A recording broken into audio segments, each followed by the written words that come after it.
something like that. I wasn't under the tutelage of anybody. This is all, I was just doing all by myself. So whatever, I couldn't make of it anything that it wasn't, and I wasn't gonna start fantasizing too much about it, so I'd move on, right? Well, I've already seen, what is it, 1 or 2 weird spirit apparitions, so lint, it's really not any new milestones in weirdness for me.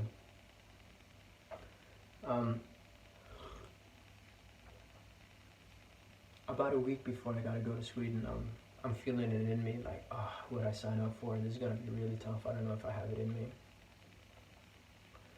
But I'm pretty dedicated to see through what I sign up to do. And I'm lying in bed, and I'm having one of those sort of REM sleep states, you know, where you have body paralysis, but your mind is sort of awake. And I remember being in that state, and I heard a tone in my ear, in my right ear. And it's like, and it just gets louder and louder, and it's deafening after a while. And I thought, now what, man, you know? But I was pretty stoked. I was just like, okay, apply the meditative practice, see it through, don't be afraid, don't avoid it, don't engage it, just blast through it, let it happen, you know? I mean, when you do enough, even mindfulness meditation, you're gonna get weird things happening, and sometimes it's destabilizing, but you're just supposed to see it through, don't run away, just see it through, you know, it'll pass, you know? So I did the same here, the tone, and then the second I had that awareness of just letting it go through, don't freak out, you know, don't shake yourself awake, just see it through. Bam! The most incredible sensation beating through me. It felt like a lightning bolt was just hit you, and it's electrifying, right? Like the word electrifying comes to mind, but it's not unpleasant. It's warm and comforting, and immediately the experience is so supercharged that the mind only assumes that it's from the heavens, you know? This is the kind of thing that would destroy somebody. Like, after that experience, lunatic, you know? I don't think 10 lines of cocaine would do that to you, you know? And the second I register that this charge is blasting through me, and I just think, this is some astronomical energy. Like, you're just thinking, like, what could it be, you know? And your mind is just embathed in the thought that it's just this extreme power. And as you're thinking that, it doubles. Bam! I wonder, you know, I used to read those Dragon Ball comics. I grew up in Asia, and, you know, we had to have the Dragon Ball manga. And when Goku becomes Super Saiyan for the first time, I wonder if he feels like that. And it doubles up. Bam! And second blast, again it happens again. Bam! A higher blast. You're just sitting there taking it in, and your brain's just trying to understand what's going on, you know? And then it doubles again. Bam! I don't know if it's doubling or if it's logarithmic, but man, it takes a step change. It just hits a new level, And I think it did this like 5 times or something like that. You know? And then I thought, what the heck could this be, you know?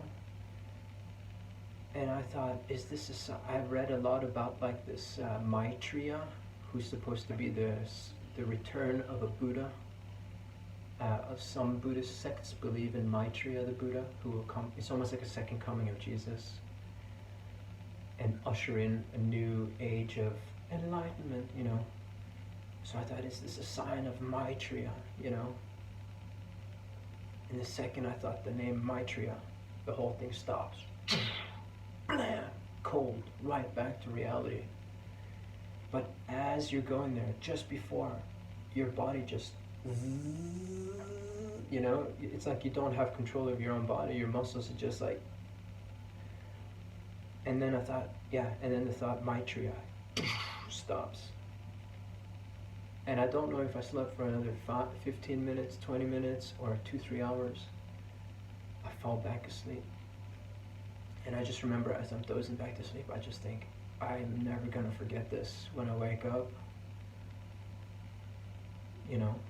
And then I wake up later and I'm like, what the freak, you know? I called up my cousin in town. My cousin's, he's unfortunately really into the occult. And at that time, that didn't bother me at all. I just thought, Western point of view. I mean, he's a total Caucasian. I'm a mixed race. I'm half white, half Asian. But he's grown up only in the West. And I thought, he's a major occultist. I mean, he's a Satanist, right? Bless his soul. But I just thought that was like the Western post-religious, post-secular movement into